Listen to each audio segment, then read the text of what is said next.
Hi friend, YouTube start చేసి నేను ఇప్పటికి 2 ఇయర్స్ అయితే కంప్లీట్ అయింది. 18/5/2023లో నేను ఒక కొత్త ఫోన్ కొని అయితే స్టార్ట్ చేశాను. అయితే ఈ ఆలోచన నాకు మా ఫ్రెండ్ దగ్గర నుండి వచ్చింది. అయితే వీడియోస్, ఫొటోస్ నాకు కొంచెం ఎడిటింగ్ ఇంట్రెస్ట్ ఉండడంతో మా ఫ్రెండ్ యూట్యూబ్ ఛానల్ పెట్టమని సలహా ఇచ్చాడు. 2020లో ఛానల్ స్టార్ట్ చేశాడు. అయితే ఛానల్ గురించి నాకేమీ తెలియదు. ఎడిటింగ్ మొత్తం వాడే నేర్పించాడు. 2 రోజుల్లో మొత్తం నాకున్న వీడియో ఎడిటింగ్ మొత్తం నేర్పించాడు. అయితే నా వీడియోలో నా కొత్త మొబైల్ ఫస్ట్ వీడియో ఫోన్ అనేది అన్బాక్సింగ్ చేయడం నేను వీడియో తీశాను.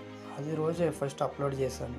అప్పటి నుంచి రోజు వీడియోలు చేద్దామని అనుకున్నాను. అయితే ఏం చేయాలి, ఎలాంటి వీడియోలు చేయాలి అనేది నాకు అర్థం కాలేదు. ఎవరో చూసేవారు కాదు. అసలు ఛానల్ పర్పస్ వచ్చి వ్లాగ్స్ అంటే రోజువారీ మనం చేసే పనులు అన్నమాట, తిరిగే ప్రదేశాలు. కానీ ఎలా చేయాలో అర్థం కాలేదు. మా ఫ్రెండ్ పెట్టిన ఛానల్ అయితే పూర్తయింది. నాది ఇంకా అలాగే ఉంది. నేను నెమ్మదిగా సినిమా వీడియోలు చేయడం మొదలుపెట్టాను. అంటే మూవీ స్టోరీస్, రివ్యూస్, ట్రైలర్స్ చెప్పేవాడిని. అలా స్టార్ట్ చేస్తూ నాకు వ్యూస్ అనేవి పెరిగాయి.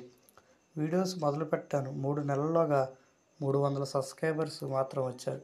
చాలా సబ్స్క్రైబర్స్ రావడానికి మాత్రం చాలా టైం పడుతుంది. కానీ నాకు టైం లేక వీడియోస్ చేయడం మానేశాను. అట్లేదని ఇంట్రెస్ట్తో కూడా వీడియోలు పెట్టడం మానేసి ఆ ఛానల్ అలాగే ఉంది. అయితే దానికి మైనస్ ఏంటంటే కొద్ది రోజులు, 1 సంవత్సరం బారు నేను వీడియోలు చేయడం మానేశాను. అయితే ప్రజెంట్ నాకు ఇప్పుడు 442 మంది మాత్రమే సబ్స్క్రైబర్లు వచ్చారు. అయితే యూట్యూబ్లో కొన్ని తప్పులైతే నేను చేశాను. ముందు వీడియో సరిగ్గా తీసేవాడిని కాదు. ఆ తర్వాత వాయిస్ అనేది భయంగా తడబడుతూ మాట్లాడేవాడిని. ఎడిటింగ్ పర్ఫెక్ట్గా కుదిరేది కాదు. ముఖ్యంగా థంబ్నెయిల్ అనేది సరిగ్గా పెట్టేవాడిని కాదు. నీట్గా ఉండేది కాదు. షార్ట్ వీడియోలు చాలా తక్కువ చేసేవాడిని. కంటెంట్ సరిగ్గా ఉండేది కాదు. ఏ వీడియో పెడితే ఆ వీడియో పెట్టేవాడిని. ఇది ఏమిటంటే వీడియోస్ అనేది పెట్టకుండా ఉండకూడదు. ఏదో ఒకటి పెడుతూనే ఉండాలి. 360 రోజుల్లోనే 1000 మంది సబ్స్క్రైబర్స్ అవ్వాలి. 3000 గంటలు పూర్తవ్వాలి. ఎక్కువ వైరల్ వీడియోలు చేయాలి. అయితే మొత్తానికి నేను చెప్పేది ఏంటంటే ఒక్కసారిగా మనకు సబ్స్క్రైబర్స్ అనేవి రారు. ఎవరో ఏదో చెప్పారని, యూట్యూబ్లో డబ్బులు వచ్చేస్తాయని మీరు వీడియోలు చూసి అందరూ చెప్పిన మాట దురాశతో మోసపోవద్దు. యూట్యూబ్ అనేది చాలా కష్టమైన పని. అంత తొందరగా మనం అనుకున్న స్థితికి రీచ్ అవ్వలేం. బాగా కష్టపడాలి. అలాగే కొద్ది రోజులకు మనం సక్సెస్ అయినప్పటికీ వెంటనే డబ్బులు రావు.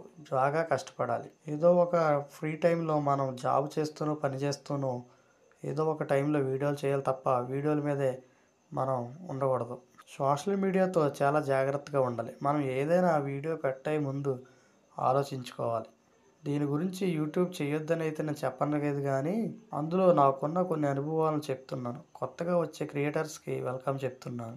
యూట్యూబ్ ద్వారా క్రియేటివిటీ పెరుగుతుంది. మనం అన్ని విధాలు స్క్రీన్ చేయగలుగుతాం. ఈ వీడియో కనుక మీకు నచ్చినట్లయితే లైక్ చేయండి, సబ్స్క్రైబ్ చేయండి. Thank you.